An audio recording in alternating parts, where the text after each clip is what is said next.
कि अगर मैं चुनाव में चद्दर ओढ़ के सो जाऊं तो भी 3.5 लाख वोट से जीत जाऊंगा। अच्छा, महाराजगंज के आप भी महाराजगंज की होगी। देखिए आप फिर कह रहे हैं, इस बात पर थोड़ा सा मेरा आपत्ति है। हाँ। देखिए ये महाराजगंज का तो मैं हूँ, हाँ। लेकिन वो महाराजगंज के नहीं है, वो तो गोरखपुर के रहने वाले हैं। वो तो महाराजगंज में जाके कब्जा करके वो अपना सांसद बन के बैठे हैं। कुलदीप सिंह सेंगर, इस मामले को आप कैसे देखते हैं? देखिए बड़ा दुर्भाग्य है। मैं तो कोर्ट का सम्मान करता हूँ कि कोर्ट ने उनको जमानत दी थी, लेकिन ये दुर्भाग्यपूर्ण है उस परिवार के लिए जो साथ अन्याय हुआ है। उत्तर प्रदेश में तो मैं तो जब से देख रहा हूँ, राजनीतिक जीवन में आया हूँ, कभी भी ऐसा नहीं रहा जब जातिवाद न रहा हो। जातिवाद तो हमेशा रहा है। अच्छा, एक बात तो बात माननी पड़ेगी, लॉ एंड ऑर्डर तो ठीक है सबका। अगर ये कोडीन कांड हो रहा है, अगर लॉ एंड ऑर्डर ही मजबूत होता, कि होता क्यों? मैं तो लगातार कहता आ रहा हूँ कि कौन बता दे, कोई एक किसान दूसरा ले आइए जिसको बता दे कि उसकी आय दुगनी हुई हो।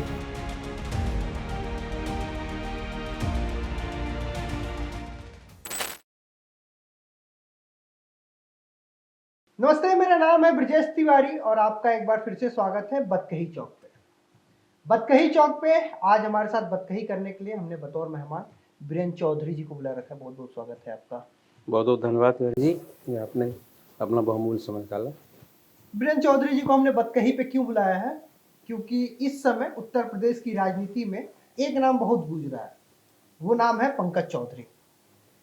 तो हमने सोचा उन्हीं के यहाँ से किसी चौधरी को बुला के लाते, क्योंकि एक चौधरी को लाने से ये हो गया कि उन्होंने ओबीसी को साध लिया है।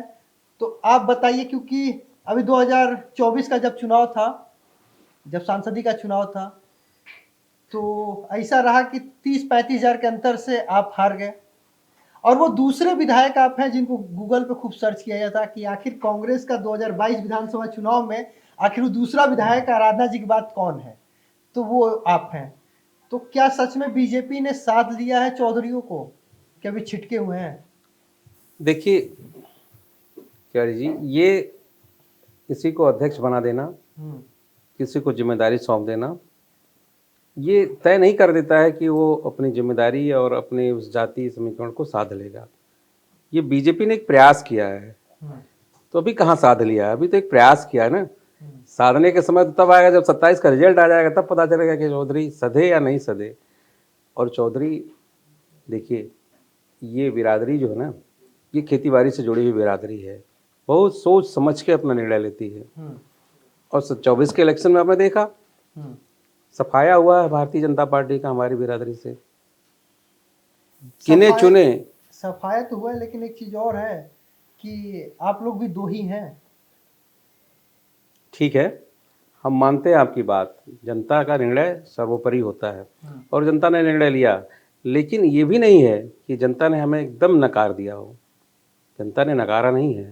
जनता अब फिर दोबारा सोचने के लिए तैयार है कि एक बार फिर अवसर आना चाहिए, फिर एक बार समय आना चाहिए जिससे फिर कांग्रेस की वापसी हो।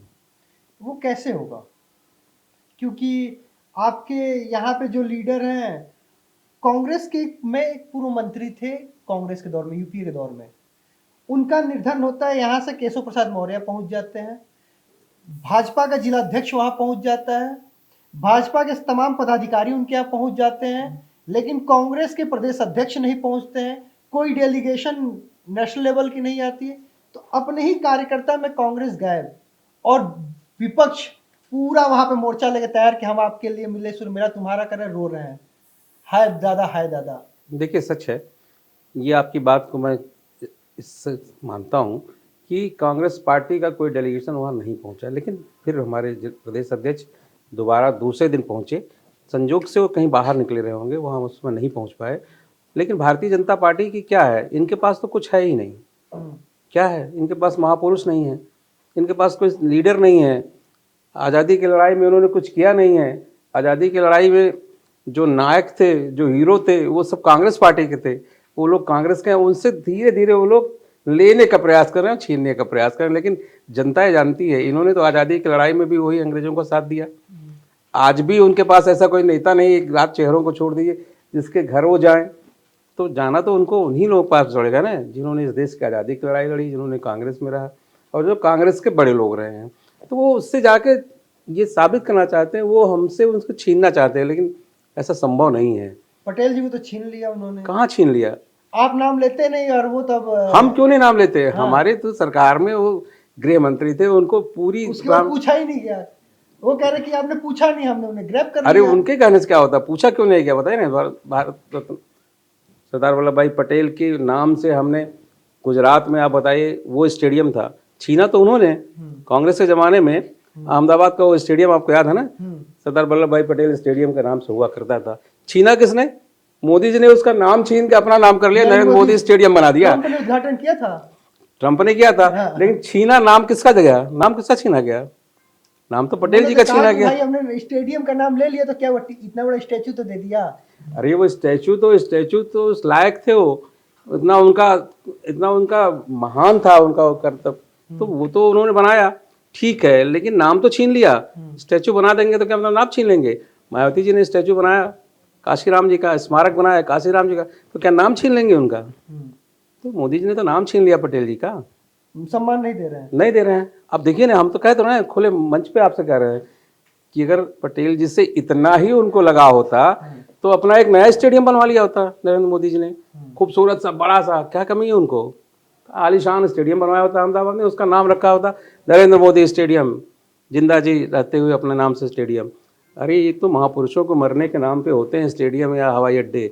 मोदी जी तो उस परंपरा पर चल रहे हैं कि अपने जीते जी अपने नाम पे स्टेडियम कर ले रहे हैं, और वो भी पटेल जी का नाम छीन के। तो यही पटेल का सम्मान है।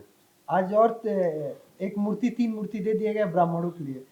आप विधानसभा का सत्र चल रहा था, कुछ ब्राह्मण विधायक बैठ के भोजन करते हैं। आपके पूर्वांचल के लोग सबसे ज्यादा आगे थे उस बैठक को बुलाने में। ब्राह्मण लोग बैठ के, ब्राह्मण विधायक लोग ने भोजन किया। हुआ कि सपा ने कहा कि नाराज हैं, कांग्रेस ने कहा नाराज हैं कि ब्राह्मणों की इज्जत नहीं है, ब्राह्मणों की पूछ नहीं है, कोई पूछने वाला सपा में नहीं, कोई इज्जत नहीं है। आज 3-3 मूर्ति खड़ी ब्राह्मणों की, अटल जी ब्राह्मण, श्याम प्रसाद मुखर्जी ब्राह्मण, पंडित दीनदयाल उपाध्याय ब्राह्मण। तो क्या सच में ब्राह्मण छिटक रहे हैं कि और पास आ रहे हैं? देखिए, ब्राह्मण तो समाज का वो वर्ग है जो समझदार है, अच्छा, और वो जानता है कि सबसे ज्यादा सम्मान अगर ब्राह्मणों का किसी ने किया है तो भारतीय राष्ट्रीय कांग्रेस ने किया है। आज तक आप बता दीजिए ना, क्या मूर्ति लगा देने से ब्राह्मणों का सम्मान सिर्फ मूर्ति लगा देने से बढ़ जाएगा? उत्तर प्रदेश छोड़ दीजिए, पूरे देश की सरकारें देख लीजिए। उत्तर प्रदेश में अब तक बीजेपी की जितनी भी सरकार बनी है, कोई ब्राह्मण मुख्यमंत्री बना? मुख्यमंत्री तो कांग्रेस ने बनाए हैं, 4 मुख्यमंत्री ब्राह्मणों से, ब्राह्मण समाज को मिला है। तो सम्मान तो कांग्रेस ने किया है, बीजेपी ने तो आज तक नहीं बनाया आपको। अरे रामप्रकाश गुप्ता को ऐसे व्यक्ति को बना दिया जिसको कुछ पता नहीं था, उसको लाके बना दिया, कभी ब्राह्मण को बनने नहीं दिया। रिटायरमेंट के दौर में, जब वो अपनी याददाश्त खो चुके थे, उस समय लगा दिया, मुख्यमंत्री बनाया। क्या कोई ब्राह्मण बनने लायक नहीं है? तो क्या खाली अटल बिहारी वाजपेयी जी हमारे सम्मान्य नेता है, देश उनका सम्मान करता है, उनकी फोटो लगनी चाहिए, उनकी मूर्ति लगा दिया, पंडित दीनदयाल उपाध्याय को लगा दिया। इससे क्या ब्राह्मण वर्ग को वो सब कुछ मिल जाएगा जो उनको चाहिए? जो चाहिए उसके लिए तो उनको सत्ता में भागीदारी चाहिए, सत्ता में शीर्ष पद चाहिए, वो तो बीजेपी देने वाली नहीं है। आप बताइए ना, आप बताइए हमको। अभी उत्तर प्रदेश का अध्यक्ष बना दिया ओबीसी को, आपके यहाँ के चौधरी जी को ओबीसी को बना दिया। 7 बार का एमपी कहते हैं उनको, 35 वर्ष का उनको राजनीतिक अनुभव है, उसको प्रदेश अध्यक्ष बनाया। और 5 बार का एमएलए, 42 साल का आदमी, उसको राष्ट्रीय अध्यक्ष बना दिया। ये उनका सम्मान बढ़ा दिया, घटा दिया पंकज चौधरी सम्मान उन्हें। यहाँ तो ये कहते हैं कि जो लायक होगा वो पिछले पंक्ति का भी व्यक्ति होगा, वो शीर्ष नेतृत्व पाएगा। नहीं, अगर आप इसको, आप क्या कहा जाता है कि राहुल गांधी के अलावा ये किसी और को देखना भी नहीं चाहते हैं। अरे वो भाई उनका आरोप है, आरोप उनका है। देखिए ना, मल्लिकार्जुन खड़गे जी हमारे राष्ट्रीय अध्यक्ष हैं, एक ऐसी बिरादरी से आते हैं, दलित बिरादरी से, और पर्सनली उनका तो इतिहास इतना हो रहा है कि उन्होंने हरदम अपने गांव से, अपने शुरुआती दौर से लड़ाई लड़के, उन बुरे दौर से गुजरते हुए 9 बार एमएलए रह के आज देखिए राष्ट्रीय अध्यक्ष हैं। ये भी आपको पता है कि गोरखपुर के आप आसपास देवरिया के रहने वाले हैं, गोरखपुर में सर्वविदित है कि जो वर्तमान मुख्यमंत्री जी हैं हमारे, वो भी उसी के हैं, गोरखपुर के। प्रदेश अध्यक्ष भी गोरखपुर के हैं। अब दोनों में कितना अच्छा संबंध है, कितना अच्छा चलता है। तो सरकार और संगठन मिलके चलना चाहिए ना, तब ना छवि बनती है। तो मतलब आप तो सबसे ज्यादा नजदीक के हैं, महाराजगंज के, आप भी महाराजगंज के, वो भी। देखिए आप फिर कह रहे हैं, इस बात पर थोड़ा सा मेरा आपत्ति है। हाँ। देखिए ये महाराजगंज का तो मैं हूँ, हाँ। लेकिन वो महाराजगंज के नहीं है, वो तो गोरखपुर के रहने वाले हैं। वो तो महाराजगंज में जाके कब्जा करके वो अपना सांसद बन के बैठे हैं, वो हैं तो महाराज मतलब नहीं आप है। मानते हैं आप लोग इतने ढीले हुए कि बाहर का आदमी आके कब्जा कर लिया आपके यहाँ? नहीं नहीं, आप लोग ढीले हुए, वो व्यक्ति की नहीं, जीत नहीं, है, आपकी हार है। नहीं हम ढीले नहीं हुए, ये मत कहिए। मेरी हार तो देखिए आप कह रहे हैं, लेकिन सच ये है कि जब हमारा जनपद एक ही में था, गोरखपुर और महाराजगंज एक में था, तो सभी लोग गोरखपुर के थे। लेकिन अब जब महाराजगंज अलग हो गया, तब भी गोरखपुर वालों ने महाराजगंज वालों के ऊपर ये नहीं ध्यान दिया कि कम से कम अब तो महाराजगंज को अलग स्वतंत्र कर दें। आज भी उस पे पर कब्जा जमाए बैठे हुए हैं। गन्ने में भी कब्जा जमा के बैठे हुए हैं। गन्ने में कब्जा जमा के बैठे हुए हैं, बड़े बड़ी कंपनियों में जो एजेंसियां हैं उसमें कब्जा बना के बैठे हुए हैं, जो व्यापार बड़े हैं वो सब उस पर, मैंने सब महाराजगंज की अच्छी खासी खेती बाड़ी है, अच्छी खासी धरती है, अच्छा खासा वहाँ का माहौल है। वहाँ पे गोरखपुर वालों को ज़्यादा अच्छा लगता है, भाग के गोरखपुर से यहाँ से ले आते हैं। करीब 30-35 हजार वोट, मुझे 33,000 के आसपास का आंकड़ा है। 2024 लोकसभा चुनाव आप हारे। आपका नामांकन, मुझे याद है कि 3 बड़े लीडर आए थे आपके नामांकन में, लेकिन वो 35,000 का अंतर बहुत बड़ा संसदीय में नहीं होता है। विधायकी का चुनाव होता है तो माना जाता है कि हाँ 30,000 का अंतर बहुत बड़ा है। क्या लगता है कि वो अंतर क्यों उतना रह गया? देखिए मेरा तो मानना है कि चुनाव तो हम लोग जीते थे, और जो इलेक्शन कमीशन का जो खेल है, जो आज चुनाव में जो हम लोग वोट चोरी के नाम देते हैं, ये पूरी वोट चोरी थी जिससे हम लोग चुनाव हार गए। अरे ऐसा क्या होता तो बीजेपी 80 में से 80 सीट लाती, इस बार तो सबसे कम उनके सांसद हुए हैं। नहीं, वोट चोरी मतलब देखिए हमारा कहने का तात्पर्य ये नहीं कि हम 80 सीट जीत जाते। वोट चोरी का मतलब उन्होंने कुछ टारगेट कर रखा था कि इन इन जगहों पे हम लोग इस तरह से वोट को मैंने चोरी करके और अपने लोग जिता लेंगे, जहाँ उनके बड़े नेता थे। तो जहाँ हमारा लड़ाई पंकज चौधरी नहीं, उस देश के वित्त मंत्री से थी, और ऐसे व्यक्ति के सिपा सलाहकार से थी जो दिल्ली में राज करते हैं, मोदी जी और शाह जी, उनके वो सिपा सलाहकार हैं। मैंने कहा ना रिमोट कंट्रोल हैं, तो वो वहाँ से लड़ाई थी और वहाँ से डायरेक्शन था कि इनको जिताया जाए। इसलिए वहाँ के लिए महाराजगंज सीट उनके लिए महत्वपूर्ण थी। उस सीट पे उनका पूरा ध्यान था। अमित शाह जी आए भी थे और उन्होंने उसी तरह का प्लान बनाया था जैसे कि बिहार में बनाया जाके। वो तो कहे थे कि ठीक है, जिस दिन सीट अनाउंस हुआ था कि अब मैं सो भी जाऊंगा तो चुनाव जीत जाऊंगा, और जीत भी गए भाई। नहीं, वो ये नहीं कहे थे। आप वो पूरी बात बताए जो उन्होंने कहा था। हाँ, उन्होंने कहा कि मैं नामांकन करने के बाद सो भी जाऊंगा तो मैं सीट जीत जाऊंगा, कुछ ऐसे ही था। ना ना ना, फिर नहीं, आप पूरा बता रहे हैं। मेरे को स्टेटमेंट याद नहीं आ रहा है। मैं बता दूं, उन्होंने ये कहा था कि अगर मैं चुनाव में चद्दर ओढ़ के सो जाऊं तो भी 3.5 लाख वोट से जीत जाऊंगा। अच्छा। और पूछ लीजिए अगर चद्दर ओढ़ ली होते तो 3.5 लाख से हार गए होते। इतनी मेहनत तो अपने जीवन के किसी चुनाव नहीं किया होगा। इतना आपने परेशान कर दिया इस बार। मैंने नहीं, ये वहाँ की जो परिस्थितियां हैं, जो महाराजगंज के लोग हैं, वो चाहते थे कि महाराजगंज का बेटा जीते, लेकिन जो चुनाव आयोग है वो नहीं चाहता था। वो चाहता था कि नहीं, ये हमारा ही नुमाइंदा जीत जाए, जिसको उन्होंने वहाँ पे भेजा था। अब चुनाव दर चुनाव देखा जाए, 2007, 2012, 2017 और 2022, कांग्रेस हर चुनाव में कमजोर होते गई है। आंकड़े भी बताते हैं कि जो आंकड़े हैं अब 2 पे आप आके 2022 में सिमटे हुए हैं। क्या लगता है कि पार्टी लीडरशिप नहीं है, नेतृत्व सही नहीं है, संगठन नहीं है, या क्या कमी ऐसी है कि जो आप लोग सिमटते जा रहे हैं? अपने अंदर अवलोकन कीजिए उस हिसाब से। देखिए, एक वक्त समय होता है हर राजनीतिक दल का, जब राजनीतिक दल हर तैयारी से चुनाव लड़ने की तैयारी करता है। और चुनाव के समय 2022 में हमारी इंचार्ज प्रियंका जी थी, उन्होंने बड़ी मेहनत किया। स्वाभाविक है, वो आपने देखा होगा, चाहे सोनभद्र में हो, चाहे वो लखीमपुर खीरी रहा हो, चाहे वो कोई भी मूवमेंट या कोई भी ऐसी परिस्थितियां जहाँ पे कहीं अन्याय हुआ हो, चाहे हाथरस का रहा हो, दलित बेटी के साथ अन्याय हुआ हो, चाहे उन्नाव रेप कांड रहा हो, तो उसमें उन्होंने मेहनत किया और ये जनता में प्रयास किया कि हम आपके लिए हर समय खड़े हैं। निर्णय देखिए चुनाव का था, चुनाव में पोलराइजेशन हो गया, और जब पोलराइजेशन हो गया तो सीधा 2 पक्ष का चुनाव हो गया, उसमें कांग्रेस पीछे हो गई। अन्यथा कांग्रेस ने पूरी तैयारी की थी कि हम अच्छी लड़ाई लड़ने के लिए तैयार थे। और ऐसी नहीं है कि हम जीते तो 2 हैं, इन तमाम ऐसी सीटें हैं, कम से कम 30-35 सीटें हैं जहाँ हम नंबर 2 पे रहे और अच्छा वोट पाए हैं। तो इस बार बसपा के एक विधायक या फिर आप दोनों विधायक, आपकी बात कर लें या राजनाथ जी की बात कर लें, बसपा के उनकी बात, उमाशंकर जी की बात कर लें जो रसड़ा से आते हैं, ये सब लोग व्यक्तिगत जीते हैं, ये कांग्रेस के वोट बैंक से नहीं जीते हैं। तो कांग्रेस की अब जो जीत है वो व्यक्तिगत आधारित जीत रह गई है, पार्टी आधारित जीत नहीं है। जैसे अभी क्या बीजेपी के नाम से कह दिया जाए कि भाई कोई नया पैराशूट लैंडिंग करके कलराज मिश्रा को देवरिया भेज दिया जाएगा, जीत जाएंगे। रमापति राम त्रिपाठी को देवरिया भेज दिया जाएगा, जीत जाएंगे। नए कैंडिडेट भी कहीं से लड़ाई है, पार्टी का वोट बैंक है वो कहीं से जीत जाएगा। लेकिन आपके यहाँ जो जीत का मायना यह है कि व्यक्ति के पास वोट है तो जीतेगा। आप मानते हैं कि नहीं कि आपका अगर वोट बैंक नहीं होता तो आप नहीं जीतते?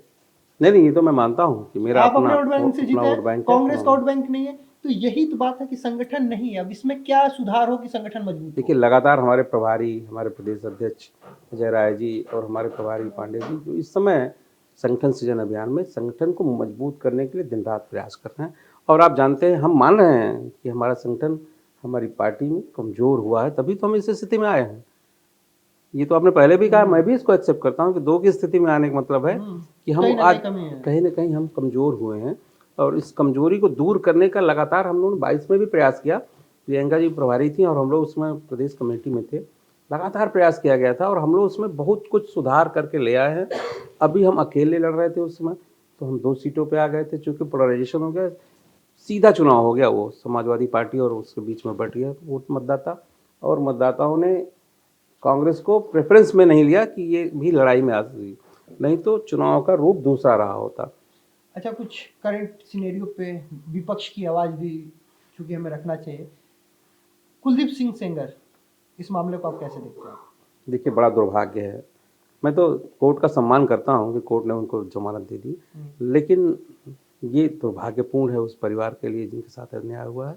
और मैं इसको सम्मान करते हुए कोर्ट का इस निर्णय के बहुत सहमत नहीं हूँ कि इस तरह का निर्णय नहीं होना चाहिए। दूसरा, कोडिंग कप सिरप पे तो आप पूरे विधानसभा में हंगामा देखें। आप यहाँ भी चाहते हैं सुनना, तो ये तो जानिए, ये ऐसी विषय है, इस विषय पे बहुत कुछ सरकार भी नहीं चाह रही है करना, बहुत कुछ विपक्ष तो बोल ही रहा है। विपक्ष कहाँ बंद है, विपक्ष तो लगातार बोल रहा है, लेकिन सरकार उस चीज को बहुत कुछ कहना नहीं चाह रही, घुमा ले रही। और जिन लोगों से उसके तार जुड़े हुए हैं, जो लोग उसमें मुख्य रूप से हैं, वो जो ऐसे चर्चित लोग हैं, उनका नाम सरकार नहीं लेना चाह रही है। आप क्यों लेने से बच रहे हैं? आप थोड़ा सरकार है। नहीं, हम देखिए, हम ये तो इन्वेस्टिगेशन का प्रूफ है और ये प्रूफ के साथ कहना ही अच्छा है। एक राजनीतिक जीवन में किसी व्यक्ति का नाम लेके मुझे उसका वो नहीं करना है, लेकिन ये मेरे अलावा हर व्यक्ति इस समाज को वो जानता है कि जो लोग इसमें पीछे शामिल हैं वो लोग नाम क्या है, नाम नहीं आ रहा है। अच्छा, ये बताइए कि बुलडोजर एक्शन क्यों नहीं हो रहा है वहाँ पे? क्या आप समझ पा रहे हैं? यही तो हम लोग मांग कर रहे हैं कि बुलडोजर एक्शन वहाँ भी होना चाहिए। आप क्या सोच रहे, क्यों नहीं हो रहा है?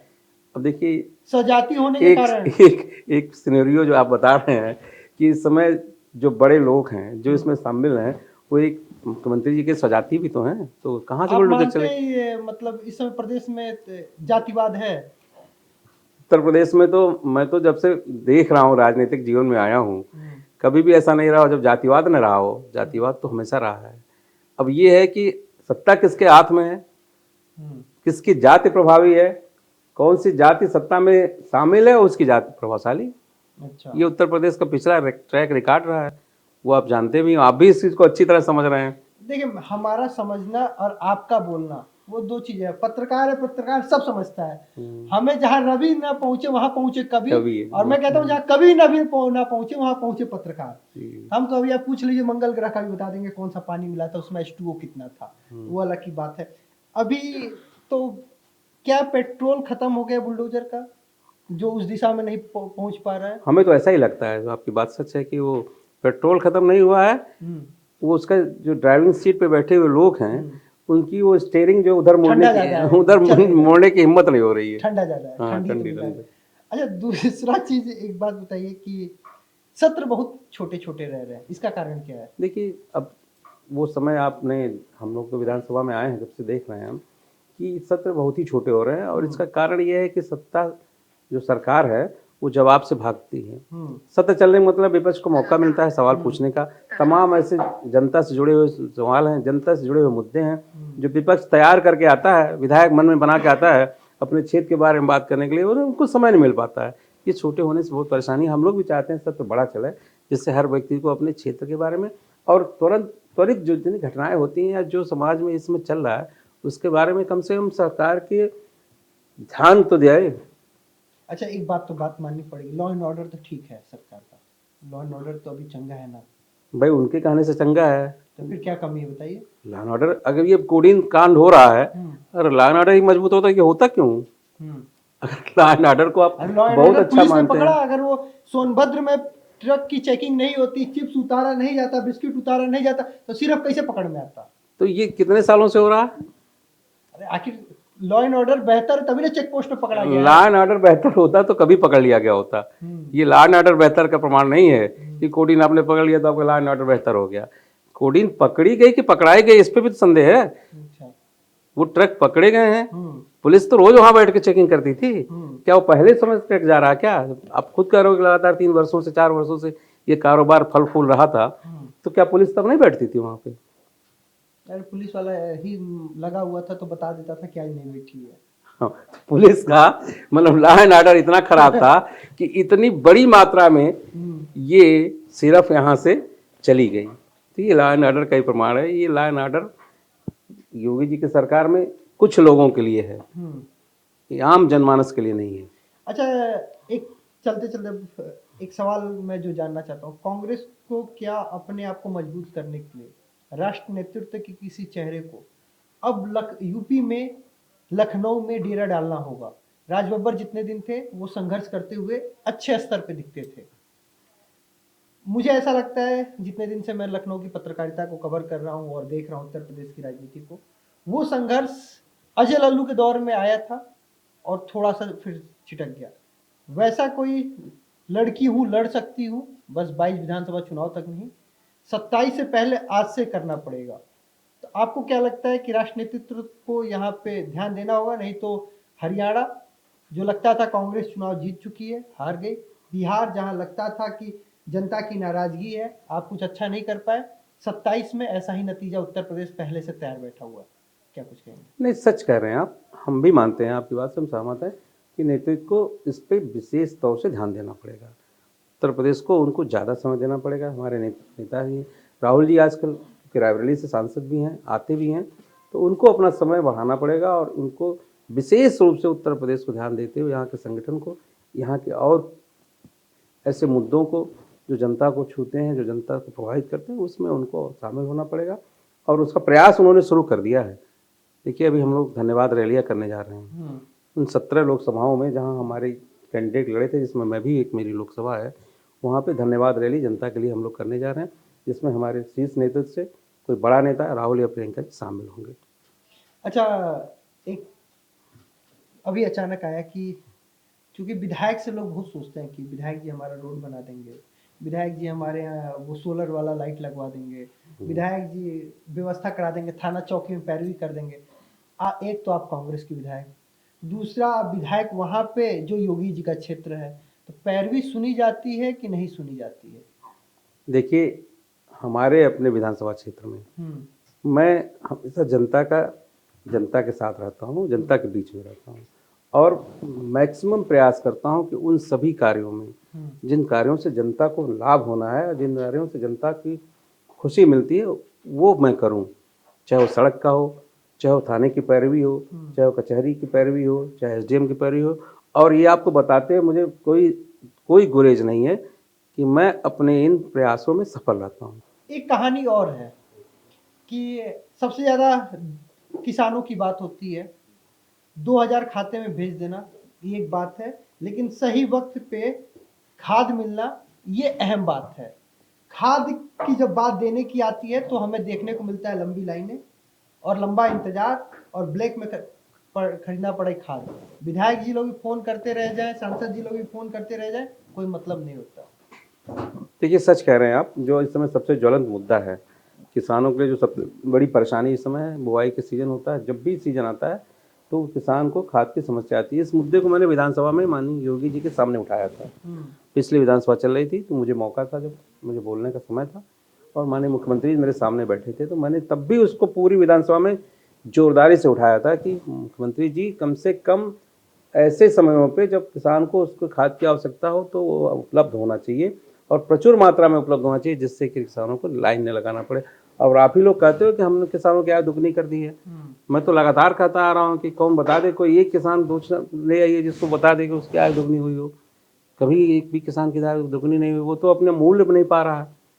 जितनी लागत है इस समय, तिवारी जी आप भी पूर्वांचल से आते हैं, हम तो पूर्वांचल के किसान परिवार से आते हैं, जितनी लागत किसान अपनी खेती में लगा रहा है इस समय, और सब कुछ निकालने के बाद वो अपनी मेहनत भी अगर उसमें जोड़ दे तो मुझे लगता है कि बराबर का हिसाब हो जाएगा, पैसा नहीं बचने वाला है। अगर वो अपनी मेहनत न करे, उसमें शामिल न रहे, अपनी मजदूरी जोड़ ले, तो मुझे नहीं लगता है कि किसान को उसकी आय जो भी वो इनपुट है उतना आउटपुट होने वाला है। देखिए, पत्रकार के दौर पे, लेकिन मैं भी एक किसान परिवार से हूँ। मैं सरकारों की हकीकत, मायावती सरकार और सपा सरकार, सबको, मुलायम जी का भी दौर, सबको जोड़ते हुए चलता हूँ।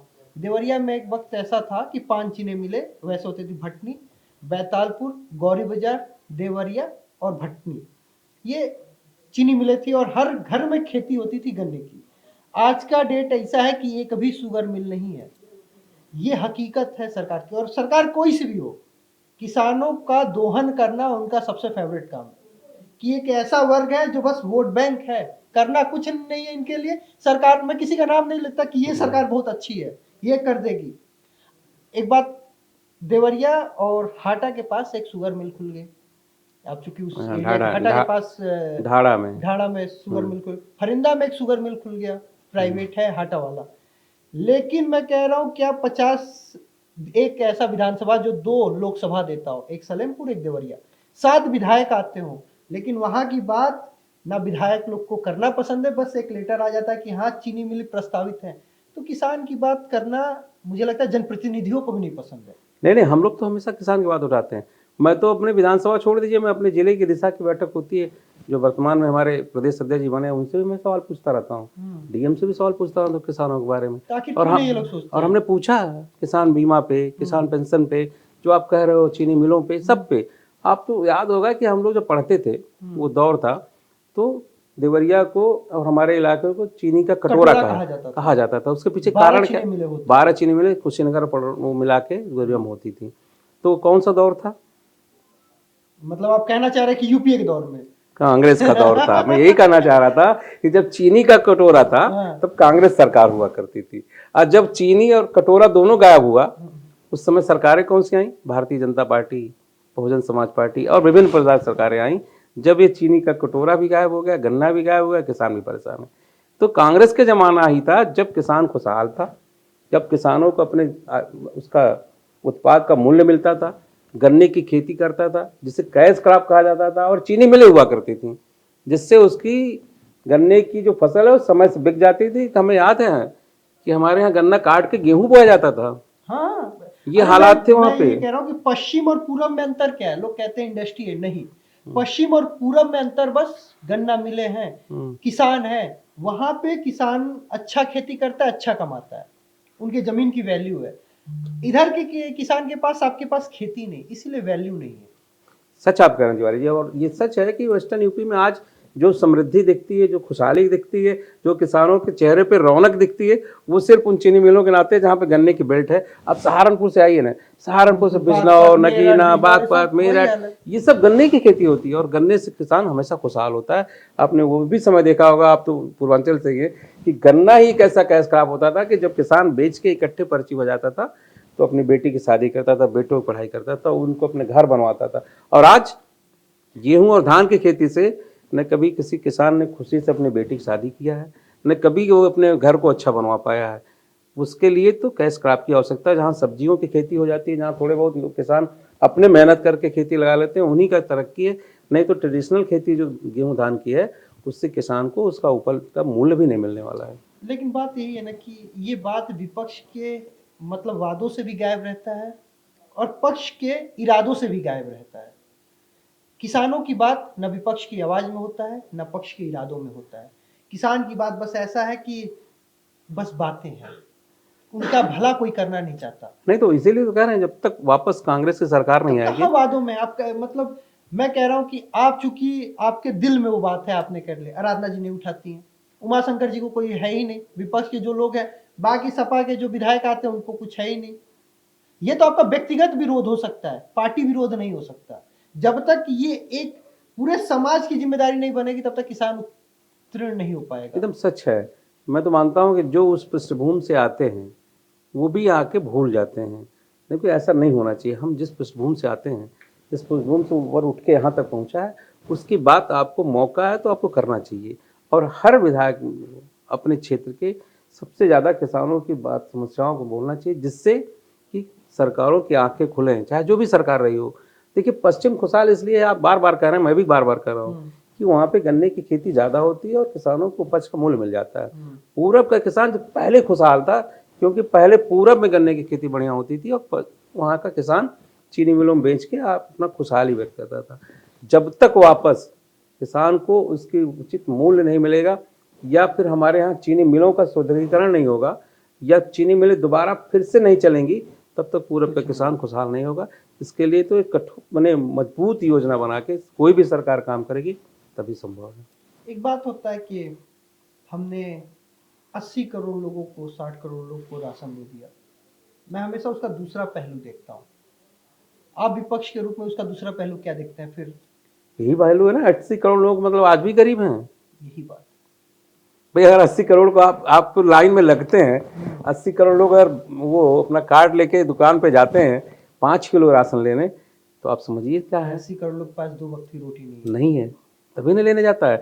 जिसके पास मन खाने को हो, वो क्या राशन की दुकान पे जाएगा? ये मैं कह रहा हूँ, ये काम अगर विपक्ष का आवाज उठाना है तो असली टाइम राहुल गांधी जी भी जर्मनी चले जाते। अरे देखिए, राहुल गांधी जी जर्मनी चले जाते तो आप भी कह रहे हो, अगर मोदी जी चले जाते अभी सदन छोड़ के, 3 देशों की अच्छी यात्रा करके घूम के आ रहे हैं, तो आप नहीं कहते हो। मोदी जी ने सेना बना रखी है, एक चाणक्य आप खुद कहते हैं, कोई हनुमान जी है, कोई कुछ है, कोई सुग्रीव है, तो उनके लिए तो लड़ने के लिए, देश की उनकी बात करने के लिए हजार लोग हैं। आप भी तो सेना बनाइए। आप प्रियंका गांधी को कुछ दिन के लिए कह दीजिए जाइए, यू हैव फ्री हैंड। तो हमारे यहाँ डर रहता है कि अरे प्रियंका गांधी के पास कहीं ज्यादा पोर्टफोलियो ना, ज्यादा लोग उनके पास कनेक्ट ना हो जाए, आप डर जाते हैं। मोदी जी सबको कहते थे जय पंकज चौधरी जी आपको बना दिया प्रदेश, देखिए।